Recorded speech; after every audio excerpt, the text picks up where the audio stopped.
What is up, everybody? Flying solo today, this week. I hope everyone had a great New Year's and safe and had great holidays in general.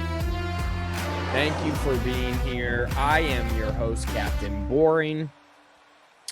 This podcast is brought to you by you guys, the viewers, so make sure you smash that subscribe and like button on YouTube, on TikTok, on Spotify, wherever you get this, on Instagram. It's 4th and 1 podcast everywhere except TikTok, where it's 4th and 1 pod. So thank you for being here. Like I said, I'm Captain Boring. I'm hosting by myself today, as the other two. Robert has an illness, so get better soon, bud. And then Simeon is off doing that new dad life, and he is out of this week's podcast anyway. So we got a lot to go over, but I want to start first and foremost with the congratulations to Montana State, who are the FCS national champions. They played in probably one of the games of the year in all of college football. They got a 35-34 overtime win over Illinois State, who upset North Dakota State along this way to their appearance in the FCS national title. So shout out to the Grizzly of Montana. You guys definitely earned it. And isn't it just so funny that the FCS has a 24-team playoff, and it ended before the 12-team playoff of the FBS. We will be getting that all later. I got a great show for you today. I am going to review the quarterfinals. I'm going to preview the semifinals, and then I'm going to tell you how I would fix college football, because things are just getting out of hand with the transfer portal, and I'll kind of get into that in a little bit. But we will start on New Year's Eve with Ohio State and Miami. And Miami comes away with a 24-14 upset of Ohio State. Miami dipped into the old, how do you beat Ohio State and Ryan Day? It's with two great edge rushers and a great running game, and that's what they did. They made Ohio State one-dimensional. I have a note that says Smith ate, Tate ain't, and that's how Miami defeated, meaning how Michigan used to beat Ohio State for all those 4 years, where they would let one wide receiver eat and eat and eat and eat, but all of the other wide receivers on the field, all the other NFL talent on the field, they shut down. So they would always let Jackson Smith and Jigba get his numbers, but not Garrett Wilson. They would let Marvin Harrison get his numbers, but not whoever the number 2 was, Emeka Egbuka, or vice versa. They kind of did it both ways there. So Miami let Jeremiah Smith eat 154 receiving yards, 2 touchdowns. But Carnell Tate, he had like 20 yards receiving. I'm pulling it up right now. Carnell Tate had 37 yards receiving. Jeremiah Smith, 7 catches, 157 yards, 1 touchdown. They shut down everything else. The other thing, Ryan Day was calling the offensive plays for the first time all season, and that showed because it was a Ryan Day game plan. Because when things got hard, he did not turn to the running game. The running backs combined in Bo Jackson and C.J. Donaldson had 18 carries. Here's what always shocked me with Ryan Day. He will combine his running backs 18 carries. Both of the running backs averaged 5 and 4.4 yards a carry. Why would you not stay with that, Ryan Day? Meanwhile, Miami rushed for 153 total yards, and they also averaged 4.7, 5.2 yards a carry. Mark Fletcher, the leading the way, had 19 carries for 90 yards. Ohio State as a team rushed for 45 yards. Now, Julian Satan's sacks were in there, so really they rushed for 86 yards between the running backs. But are you kidding me? Under 100 yards against Miami? Carson Beck was extremely efficient on the day. His QBR was 95.2, 19 to 26, 138 yards and a touchdown, no interceptions. What changed the game was a second quarter pick six, 80-yard pick six by Miami. Took it all. Jeremiah Smith, again, in all of his NFL readiness, missed a block. They jumped the bubble screen and took it for a pick six. So, but this was a classic, and I don't know if Ryan or if Ohio State fans would agree with me or not because of the emblems behind me and the block M behind me. But this was a very Ryan Day choke job in a big game. Get away from the running game when you get down and it's not working. And instead of finding ways to get your other wide receivers, tight ends involved in the passing game, no, you just keep feeding it to one big play guy, and then you don't have enough to make up the rest. So that was the Ohio State-Miami game in an upset, and I stood on business, and I was here, and I had a clip go viral on TikTok that Ohio State is not messing around, and I thought that they weren't until the last two games, because I will even go back to the Indiana game. I didn't even look at the stats of the Indiana game, but I'm reckoning to tell. I think that it's probably the same way. It's exactly the same way. Indiana let Jeremiah Smith eat 8 catches, 144 yards. Carnell Tate, 4 catches, 45 yards. And that's how you stop a Ryan Day offense. You let one guy eat and everybody else just gets locked down. Oh, and by the way, Ohio State against Indiana, 58 rushing yards. At least they gave it to Bo Jackson 17 times, and he was averaging 5 yards a carry. So it was a Ryan Day choke job, and the two edge rushers for Miami, Akeem Mesidor and Ruben Maine, got off the edge and made Julian Sain's life terrible. And when you have that kind of talent on the defensive line, it makes everyone's job much easier. The Mario Cristobal, the head coach for Miami, has done a great job building this team and what he wants the identity to be, which is along the lines of scrimmage. And they won the game on the defensive line and along the offensive line. And they did a great job with that on New Year's Eve night. So Miami advances, and you will find out they advance to take on Ole Miss, and I'll get to that game in just a minute. Oregon and Texas Tech is very, very quick and very, very simple. It was 23-0. Oregon won the game. Oregon had an A day on defense, meaning their defense played at a grade A level, and Texas Tech's offense had a D day. They failed on offense that day.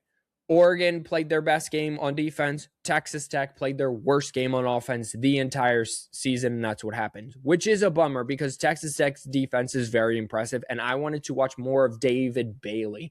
If that guy isn't a top 10, top 5 pick in the NFL draft, I don't know what is. He, 3 separate times, had a 40-inch vertical in the air to bat a ball down. Dude is incredible. He is fun to watch. I can't wait to watch him in the NFL. I think he has a lot of NFL talent and a great prospect, and I can't wait to see what happens to him. And Texas Tech did a great job developing this year, and I'm bummed that I don't get to see that Texas Tech defense anymore.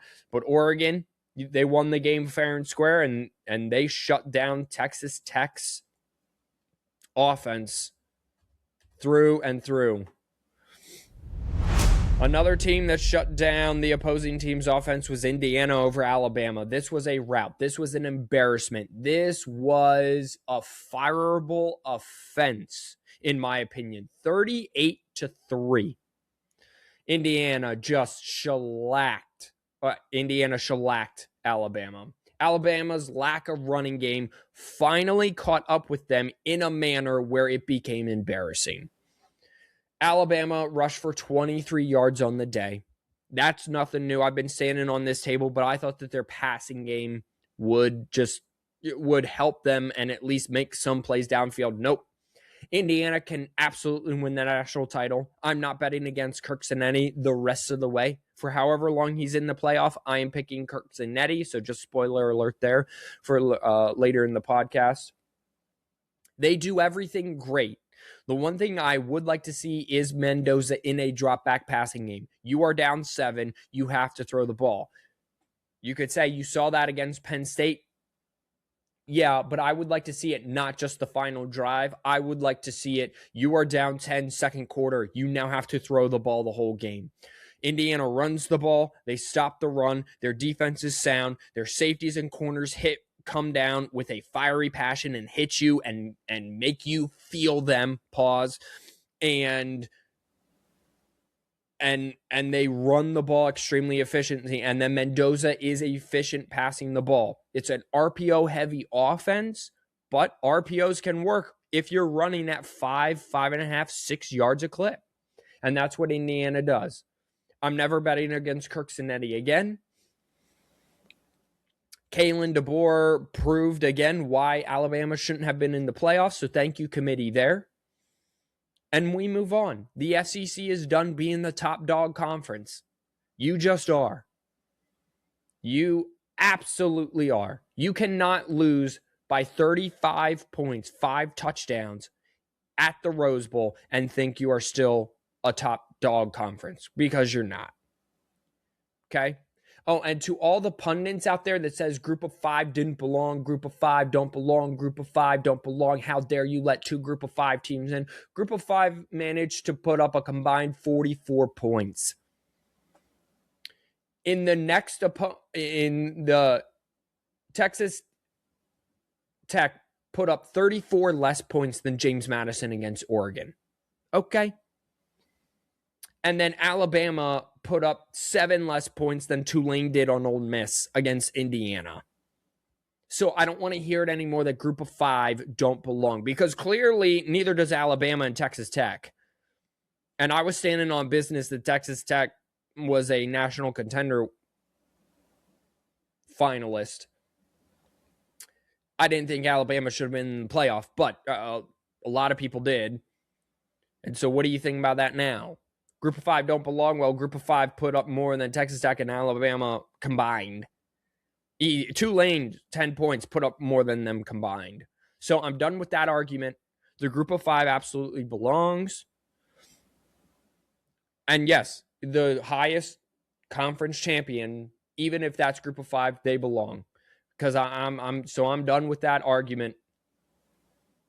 And anyone who brings up that argument in the future, I am bringing up this year, and I'm rubbing it in your face, and you will take it, and you will lie there, and you will take it. Looking at you, Paul Feinbaum. Okay, and then the game of the night. So we had 2 duds on New Year's Day, right in the sweet spot in New Year's Day, and then comes around New Year's night that just had an absolute thriller. Trinidad Chambliss put on a show. And if he was 6'3", he'd probably be going in the first round, but he's 6 foot, so he's looking for a 6th year of eligibility. He's looking for a medical waiver. He came out and he said he would stay at Ole Miss if he were to be granted that 6th year. So I guess there is some, oh my goodness, words escape me. As soon as I hit the play button on these podcasts, words just go out my mind. There is some...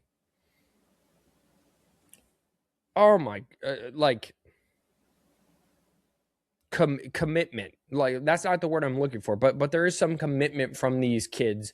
Some, hey, Trinidad Chambliss is saying, hey, you brought me to national prominence. I will stay with you if I am granted that 6th year of eligibility. So Ryan Day chokes a lot in big games when he's the offensive play caller. Right? His offense chokes a lot. Kirby Smart, clearly, his defenses are now working on that reputation as well. Because you just lost to a team who you beat earlier in the season that scored on 7 or 5 straight possessions and put up 35 points. And you needed a 9-point comeback in the 4th quarter during the regular season. and then you just let them put up 39 on you again. Same opponent, same offense, and you let them put up 39 on you again. Trinidad Chambliss at one point in the second half completed 13 straight passes. He was amazing. His QBR was 90.6. He threw 2 touchdowns. He was scrambling. He was making plays happen. He was throwing backhanded passes. He was scrambling and throwing deep 25-yard dots on the full sprint. He was awesome. Kewan Lacey, 22 carries, 98 yards, 2 touchdowns. And this Ole Miss team that had been abandoned by their head coach, their former head coach, got a head coach that wants to be there in Pete Golding, a former disciple of Nick Saban, and they are making things happen. But Kirby Smart, what an absolute choke job by your defense to give up 39 points, including 20 fourth quarter points. Are you kidding me? My goodness, have a backbone. Have an absolute backbone. And really, from what I understand, there was a missed face mask call. I saw the extended highlights. I did not stay up for the full game, but I saw extended, like the hour-long extended highlights that ESPN put out. Are you kidding me? So this game, they could have scored even more. You didn't stop them in the first quarter. You didn't stop them in the second quarter. And then in the second half, you didn't stop them at all. So Ole Miss went punt, field goal, touchdown. Then they fumbled. That was returned for a score for Georgia. So that was Georgia taking a 21-12 lead. Ole Miss then had to punt and end a half. Here's their second half. They turned it over on downs. Then they went touchdown. Fourth quarter rolls around. Touchdown, punt, field goal.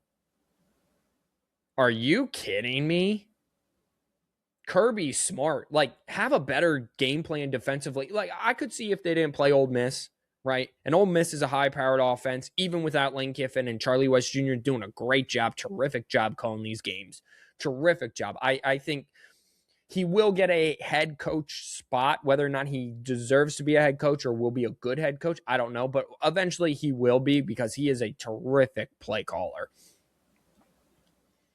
But I could see Georgia, you giving up 39 points to Ole Miss if this was the first time you saw them. But it's not. You saw them and gave up 35 points in week 8.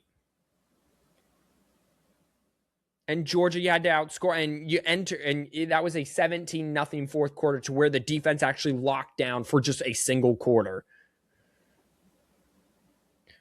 So, shame on you, Kirby Smart. Trinidad Chambliss, you look like a top 10 pick.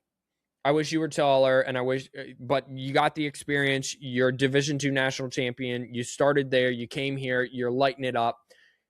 I don't know if you deserve a 6-year waiver, because I go back and forth on whether or not. If you truly had to sit out because of an injury, then yeah, sure, I'll give it to you. But just, I'm enjoying the ride for however long it lasts. But shame on you, Kirby Smart, and shame on you, Ryan Day. Both of you. You guys are highly regarded as 2 of the top 5 coaches in all the sports, and you leg eggs on national television, and it's the side of the ball that you are most experienced in. It's not like Ohio State's defense gave in, because they did a pretty good job all season, and it's not like Georgia's offense didn't put up points, because they did. Both of those sides of the ball had their faults in their game. But then Ohio State's offense, you lay an egg, like you score 14 points on Miami and you score 10 points against Indiana. Again, good defenses, but come on. And then Georgia, what are you doing? Against an opponent you had already seen, that you had already given up 35 points. Nope. And last year, Georgia, you got a bye too against Notre Dame, and you gave up 23 points on that defense. So what are we doing? Shame on both of you. Be better next time. How teams with byes, by the way. So teams who get a bye into the quarterfinals are 1-7, and the lone win was Indiana over Alabama. And I'm pretty sure that whoever Alabama would have gotten in that quarterfinal matchup, that would have been an automatic dub. So take that with a grain of salt. But what I'm saying is the long layoff clearly hurts teams. Clearly hurts teams. And I got more on that later because I'm fixing college football here at the end of the episode. But we are going to fast forward to the two semifinal games that we are looking forward to. They drop this Thursday night and Friday night, which again, I'm going to get into later. This annoys me. Games being played 7:30 on a Thursday night. What are we doing? Because they don't want to share time with the NFL. Well, guess what? The NFL kicks off at 4 and 7 on Saturday. So put one Friday night and one at noon on Saturday. Then you won't overlap at all. Or put one at 1 p.m. on Saturday. Then you won't overlap at all. But Thursday night, I'm going to watch maybe the first half and then I'm going to bed because I got to work Friday morning. So college football, figure this out. The leaders of college football are so scared to step on anyone's toes and make anyone feel offended except for the student athletes that they just don't care about. And it angers the crap out of me. Have a backbone. Someone in college football, have a backbone and stand up. Conference commissioners, clearly it's looking at you. Someone have a backbone. But we definitely know Greg Sankey won't. All Greg Sankey cares about is the SEC. Oh my God. It just so angers me that college football just can see it's a Saturday sport all year long, except for when it comes to the postseason. And traditions, no one cares about traditions anymore, except when it comes to the Rose Bowl, Fiesta Bowl, Orange Bowl, Sugar Bowl, all that. Then they have to be played on New Year's Eve and New Year's Day because, shut up. Someone have a backbone. And I'm going to fix college football in just a bit. But let's go over the semifinal games, as I'm just clearing up a sickness finally. It's been 2 weeks of this, so I'm kind of over it. Ole Miss, Miami. They play in the Peach Bowl, technically. Oh, no, I'm sorry. They play in the Fiesta Bowl. Oregon, Indiana play in the Peach Bowl. But I don't really care. They are playing in the first semifinal game on Thursday night at 7:30 ESPN. Here's the formula for each team to win. You ready for this? Miami, you got to do what you've been doing this whole time. Defense and Mark Fletcher. Defense and a running game and Carson Beck being efficient with the football and stop. That's it. That's all Miami's got to do. Just keep doing what Miami's doing to win this game. Ole Miss, it gets a little harder. Because a lot of the offensive assistants have been recalled to LSU. Whether this was a predetermined thing by LSU and their contracts when they all sign contracts, or whether Lane Kiffin's just butthurt because he wasn't allowed to coach in Ole Miss, and now Ole Miss is having success in the playoff, and so he wants to end that success. I don't know. Charlie Weiss Jr. is still calling the plays, but a majority of the other offensive assistants are not coaching the team in the semis and are going to LSU because the transfer portal opened, and I'll get into that and what the transfer portal looks like right now. So, if Ole Miss wins this game, it's going to be because of Trinidad Chambliss and Keywan Lacey and that's also it. So Miami's defense and running game against the high-flying offense and fly by the seat of their pants defense of Ole Miss. I feel like Ole Miss sometimes on defense kind of lucks into. I know it's not luck. I know it is a defensive game plan that how they come about these turnovers. But sometimes people are moving the ball, and then interception turnover, right?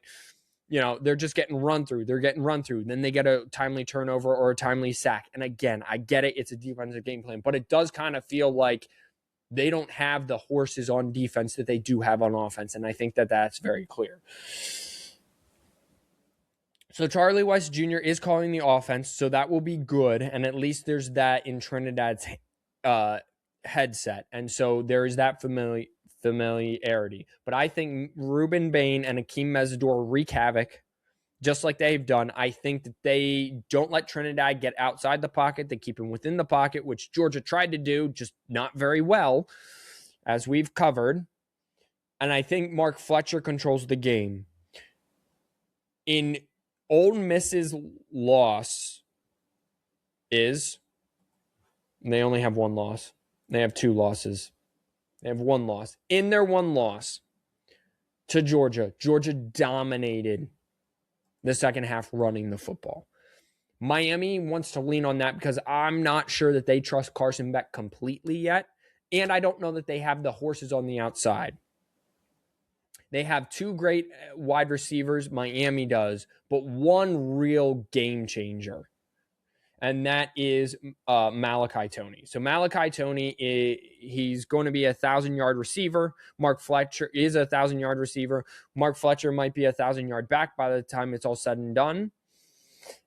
And then CJ Daniels is kind of like their number 2 receiver, but he only has 469 yards. He came up with some big catches and touchdowns against Ohio State when they took Malachi Toney away. But I think Malachi Toney gets free for a long pass. I think Mark Fletcher kind of controls the game. And the offensive line for Miami, which is how Miami is built on offense, shows up, shows why Mario Cristobal built the team this way. And I think it is a 24-13 type of win. I think they contain and fence in Trinidad Chambliss and then they really become one-dimensional. And I don't think with the defensive line and front seven Miami has, especially with those two pass rushers, that they're really able to get anything going with Kejuan Lacey. So 24-13, I'm taking Miami over Ole Miss. I think Carson Beck also stays away from the turnovers, but Ole Miss could very well win this game if they turn over Carson Beck 1 or 2 times, and Trinidad's Trinidad, and Kejuan Lacey is getting 4 or 5 yards a pop on offense. Again, if this game gets into the 30s like it did with the Georgia, it favors Ole Miss. Absolutely. If this gets into high 20s, 30s, it favors Ole Miss. If this is low, the low 20s, high teens, 100%, this is Miami's game. So, and that is what I am predicting. So that is what we are rolling with. Miami would then advance to the national championship game to take on the winner of Indiana-Oregon, which is a rematch from week 7 in a 30-20 win that Indiana win on the road. And that was their one real signature win on the season. Like ranked on ranked, true road game, all that stuff. So the formulas are pretty simple, again, I think, for each team. If Oregon is going to win, they must run the ball and control the game. For all of Oregon's success on offense, they aren't real run game consistent and run game reliant. They rely more on Dante Moore. So they either need to run the ball and control the game. They only had 81 yards in the first game, by the way, that these two teams met. So if that game is 120, 150, Oregon's probably controlling this game a little more, much better than they did.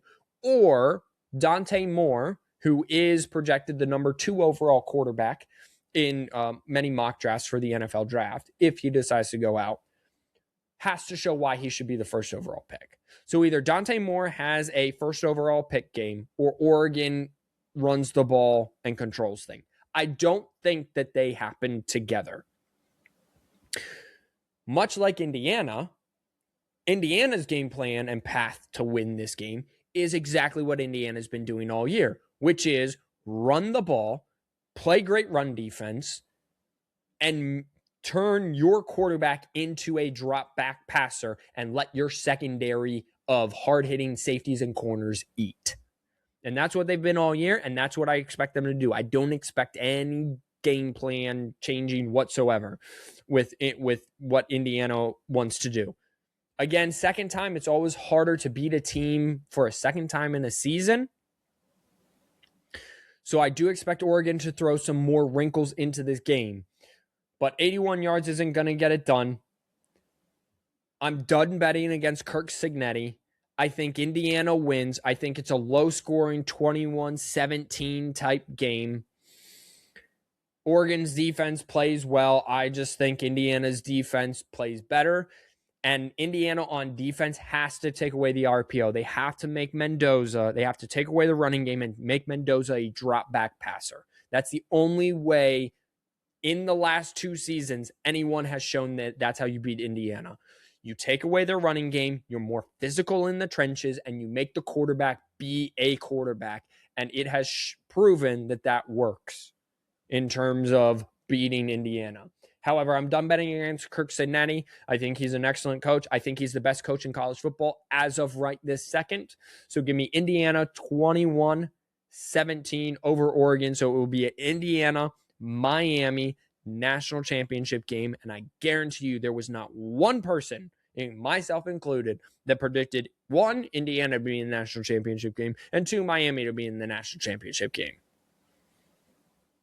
However, the likelihood between those two, more people would have picked Miami over Indiana. So that is my opinion. So I would bet hard Oregon and Ole Miss because I have just been on a roll of incorrectness this entire kind of season, but especially the back half of the season. So those are my predictions. We will now get to me fixing college football. And this kind of starts with how many players are currently in the transfer portal. According to Google, if you type this in, and I was listening to the College Game Day podcast earlier, and they said along the similar numbers, over 4,000 kids of D1 scholarship eligible athletes are in the transfer portal. It's a 15-day window from starting January 2nd. 3,700 kids on that first day entered alone. So over the 4,000 number, I just want everyone to wrap their mind around this. The 4,000 number is a third of all of college football third of all D1 college football players, FBS players. That doesn't include FCS. That doesn't include Division 2, 3, because they have the same kind of rules, I would assume. That is enough to fill 35 FBS teams with scholarship players. And I am all about kids going to where there's more opportunities and if you're chasing national championships and all that. But I know that over half of the 4,000, at least half of the 4,000 kids are doing it for the money. I don't know that. I'm guessing that over half, over 50% of the 30% of all FBS kids that are in the portal are doing it for money. And they're getting bad advice. And it was reported last year that of all the kids in the portal, 30 to 40% of all those kids last year never even re-signed with another team. Like, there will be time where there's just no more space for people. And it's unregulated. And it's a madhouse. And it needs to be fixed. Which brings me to this segment of how Micaiah would immediately fix college football if he was the commissioner. And you can at me below and say I disagree with this, or tell me how it wouldn't work. Bring the facts to me. Don't just say you're an idiot, because when I see that you're an idiot online, I immediately know that you live in your mother's basement and you're the actual idiot. So if you want to come at me with, hey, this is why this wouldn't work because there are this and this and this. But I'm saying that nothing else has worked so far, mostly because no one wants to be in charge. And that's where I will start. There's a commissioner who is in charge of college football. The NCAA no longer makes profit from college football. We can get into college basketball and other college athletics if you would like at a later time. Especially college basketball with everything going on there. And that's wild. And if anyone wants me to expand on that, go ahead and comment down below right now. Please talk about what's going on in college basketball, because that's wild. There's a commissioner of college football who gets the final say. And here's how the hierarchy goes. It is the commissioner. It is the conference commissioners. And then everybody else. The conference kind of like the NFL, how it's the commissioner and the owners answer to the commissioner, technically it's vice versa. The commissioner answers to the owners, but there is an HBIC, head bitch in charge, for those of you that are not good with acronyms. He gets the final say, and he gets to dole out punishment and all of that. Okay? And he can put people in place. The NCAA no longer has the power to regulate college football, make money off of college football, because clearly they don't want to be in charge, so they don't get any of the they don't get to punish people, they don't get to make money, they don't get to regulate anything, they don't get a slice of the pie, they don't get anything.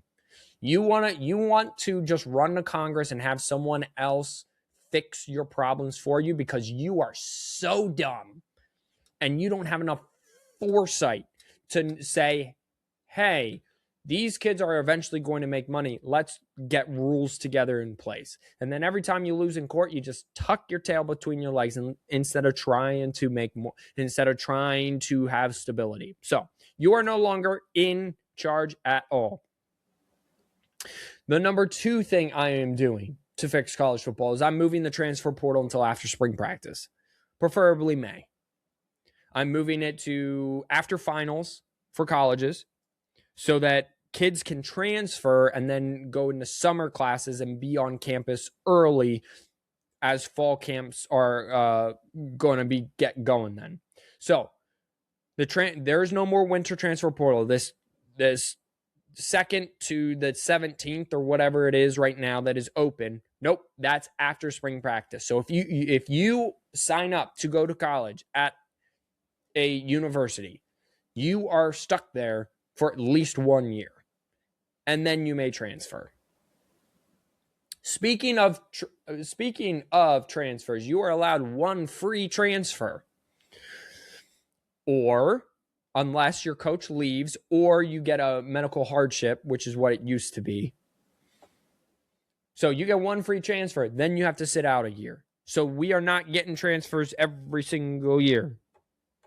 You cannot play for a different team every single year. Nope, not anymore. You can transfer from Michigan to Indiana, but then if things don't work out for Indiana, you want to go to Georgia, well, guess what? You're losing your junior year. You also may not play beyond the age of 24. So that is 6 seasons. That allows you your 4 years of eligibility, or 5 years of eligibility if you redshirt. So 4 playing years plus a redshirt year plus a medical if necessary. But the 6th year has to be some sort of waiver. Okay? So you are no longer allowed to play past the age of 24. And if you are in your 5th year and you are 24 years old, you may not, but you had like an ACL tear your sophomore year or something like that. So you redshirted and you wanted a medical waiver then for 6th season. Sorry. You gotta go get a real job or go to the NFL. That's just how it's going to work. Okay? NFL contracts. I'm sorry, not NFL. NIL contracts. All of them must have a buyback or buyout, however you want to phrase it, clause in them. Meaning if you sign an NIL contract, just like a head coach, and a new school wants you, there has to be some sort of clause where that new school has to pay to come get you. Okay? You must pay back if you do not graduate with the team you signed with. So grad transfers are exempt. Okay, so if you play 3 years and you graduated and you transferred, so you're a grad transfer, you no longer have to pay back. But if you're a freshman and you come in and you sign a $3 million NIL contract, because that's what it is now, it's a contract. It doesn't have to be all $3 million, but there has to be some sort of clause where it's $500,000. Your new team has to pay $500,000 to come get you. Okay, so that will also slow things down and make kids think, oh, listen, I might not be able to get this. By the way, that new team, that new team doesn't have to pay it. It's not on the new team, it's on the kid. So the school can come after the kid. Now, if the kid wants to look at the new school and say, hey, can you pay this 500 million, million and a half of the 3 million that I owe to them? Okay. Then and they want to make that deal, that's fine. But then that new, again, your NIL with that new team, that also has a buyback policy. And even if you transfer, okay, so now you're sitting out. Yep, got to do that. Oh, and by the way, the buyout clause still applies even if your coach leaves. So if your coach leaves, I do think that you should also, because you went to play for that coach, your coach left, got fired, whatever. So now you should be able to transfer to wherever you want. But if you sign NIL, it still applies. Okay? Life's not fair. Welcome to the real world, jackass, in the words of The Lonely Island. If your NIL deal is equal to or greater than tuition at the school, you have to pay your way. So you no longer get a free ride to school if you're making $3 million. Nope. If your NIL contract is for $3 million and tuition of the school is $80,000 a year, guess what?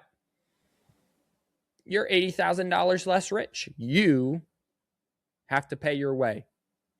Also, side note of that, the scholarship that would have been set aside for you, right? So every school gets 85 scholarships, whatever the number is now. It used to be 85, so I'm just using that number now.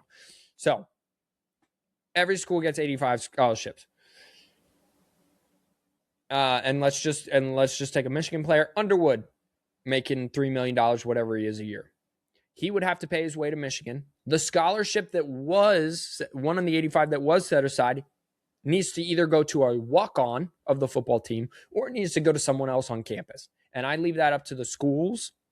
You might have to regulate that. But you could do like a scholarship pool where then, hey, listen, all of, Michigan is able to provide a low-income kid who's just there literally for the education and to better his life in the future, able to provide him more financing, something like that. But Underwood no longer gets the scholarship in my model of what this would be. So that is that's NIL basically for you. So to sum up what we have so far, NIL contracts have a buyout clause. You have to pay you have to pay it back if you transfer, unless if you're a grad transfer, and if your NIL deal is equal, the total sum of it.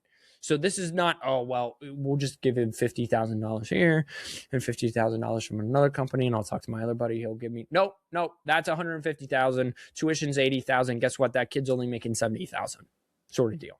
Okay, that's how this is going to work in my college football in the way I'm fixing it. Next, coaches may not take new positions until after the national championship game. Okay, I'm tired of this whole Lane Kiffin leaving before the conference championship game even happened. The SEC conference championship game happened. I'm tired of the fact that Chesney and the Tulane coach, whose name escapes me, I apologize for that, John Summerall. I'm tired of them actually taking new jobs and them doing two jobs at once for their old school that's in the playoff in their new school. Nope. Guess what? No coach is allowed to move until after the national championship game. And guess what? You don't have to worry about your roster, putting together a roster with the transfer portal and all that, because that's not happening until May. So there's plenty of time. There's even more time because my next thing is the postseason. The playoffs start immediately after conference championship week. So this year, and I just want to give everyone like examples of this. So this year, conference championship week was December 5th, 6th. Okay. The last week of the season was November 29th. So that the first round of the playoffs would be the 13th. The quarterfinals would be the 20th. The semifinals would be the 27th, and the national championship game would be the 3rd. And this kind of all rolls into my next points. All playoff games will either be on Friday nights or Saturdays. Your entire regular season are Friday nights and Saturdays. You can get into Maction and Tuesdays and all that, and I will listen to that and respect it. However, you're wrong. It's mostly a Friday night and Saturday sport, absolutely. So you are a Friday night and Saturday playoff. The NFL can either kick rocks or work with college football. College football fans will watch college football games over crappy December football games. Because the playoffs, because then if you go with this model, you would have finished this last Saturday, the national championship this last Saturday. The NFL playoffs don't start until this Saturday. So you're not overlapping with splitting time. I do understand the NFL will always be king in terms of viewership.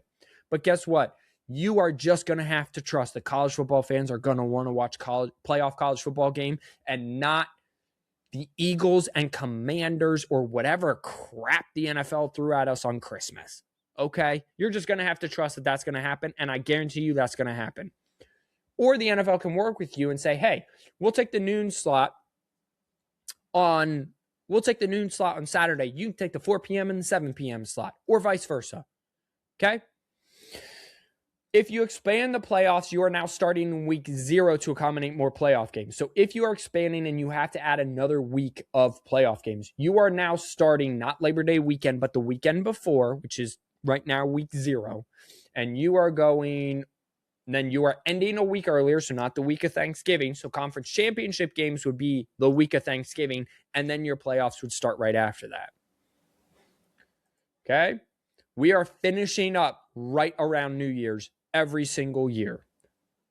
The national championship game is also being moved to a Saturday. I'm done with this Monday night, and even the FCS last night played on a Monday night. But I'm done with the 8 p.m. Monday night national championship. Why? Your entire season's a Saturday.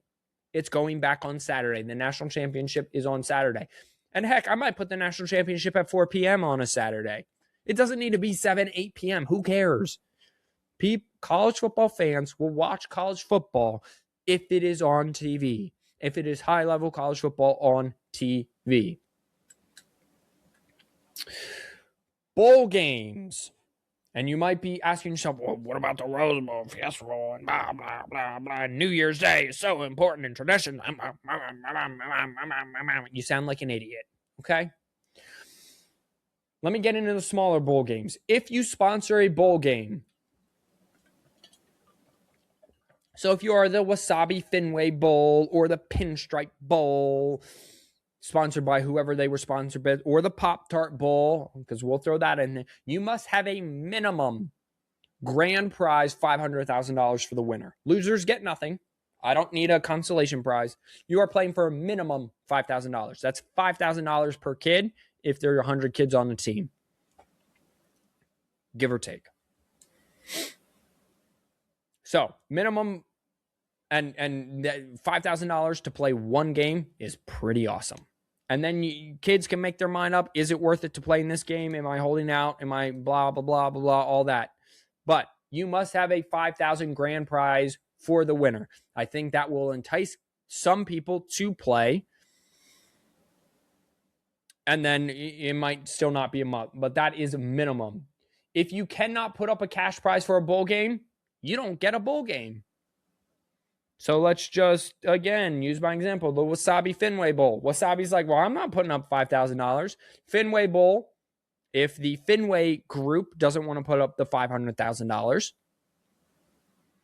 million, whatever, then they don't get a bowl game. Simple as that. Because there are way too many 6-6 teams playing in bowl games that no one's watching. And college football fans will watch a lot of football, but not postseason on a random Wednesday of 6-6 versus 7-5. They will watch high-level football on games, and they will watch regular season Maction, but they will not like we're tired by this point in time. So if you can't put up the money for the cash prize, grand prize, you don't get a bowl game. With that said, with fewer bowl games happening, universities are welcome to schedule their own postseason game with another team. This only applies to if you did not get a bowl game invite. So Notre Dame, who got an invite to the Pop-Tart Bowl originally, would not be allowed to decline that and go schedule a bowl game with Texas, who got an invite to the Cheez-It Bowl. Nope. So if there are fewer bowl games, and let's just say which heaven forbid this happens, the Pop-Tart Bowl doesn't exist, BYU and Georgia Tech could say, hey, we want to have one more game for showcase because we got guys going to the NFL that want to put their talents on the field, and we both want want to play one more game to build for next season, because that's what bowl games can be used for, to build for the following season. Okay? They are more than welcome to schedule that. If they want to have it on one university over another, or if they want to schedule it at a neutral site, that is completely on them. But they are more than welcome to do that, and encouraged so.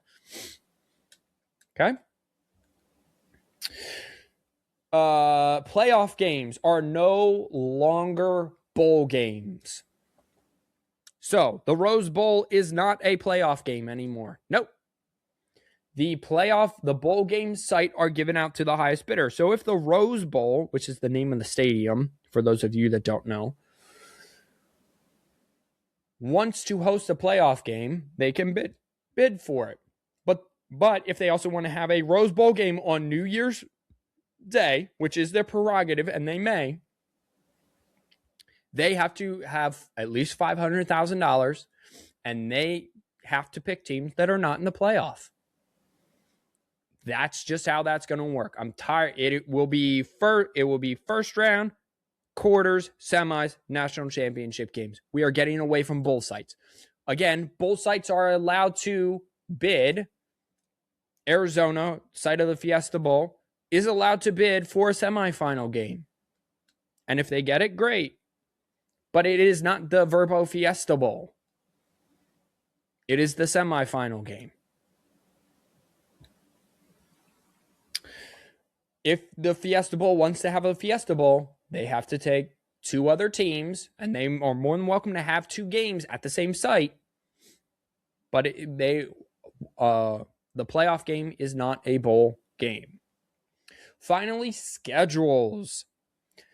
Conference games across the board are the same. So we can decide. I don't care if it's 7, 8, 9, 10, 11, 12. If we want to go to all conference games, we want to play 5, 4, 3, 2, 1, however many conference games. It's the same across the board for every Power 5 and Group of 5. Group of Power 4, Group of 5, whatever.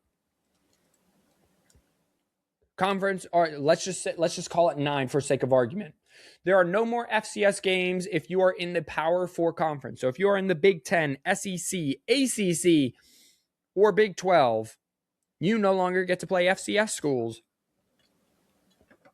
You must also schedule at least one other Power 4 opponent that had a similar record to you the previous year. And with that being said, college football schedules are not made years and years and years and years and years and years and years in advance. They are made for the following season. So Michigan would not set their schedule until right now. And Michigan, being 9-3, would have to comb through the Power 5 and come up with an agreement for a team that finished 9-3, 8-4, or 10-2. You get like a one game on either side. Indiana would have to go to the SEC and play like a team like Georgia or Texas Tech. You have to play someone with a similar record to you. At least one. If you are a Group of 5, you may schedule your FCS games. And then the rest of the Group of 5 is probably then, because if you're in a Power 4 conference, you're not allowed to schedule FCS. You are now the quote-unquote new FCS. So guess what? That raises the level of competition in Group of 5, which makes the group of 5, an undefeated group of 5, more deserving, and I put that in quotation marks, to be in the playoff. Clearly, a group of 5 already deserves it over teams like Alabama and Texas Tech. Sorry, Texas Tech. I do actually like you. I love your defense, but clearly you just laid a fat egg. That is how I'm fixing college football. At me below, tell me how I'm wrong. That's fine.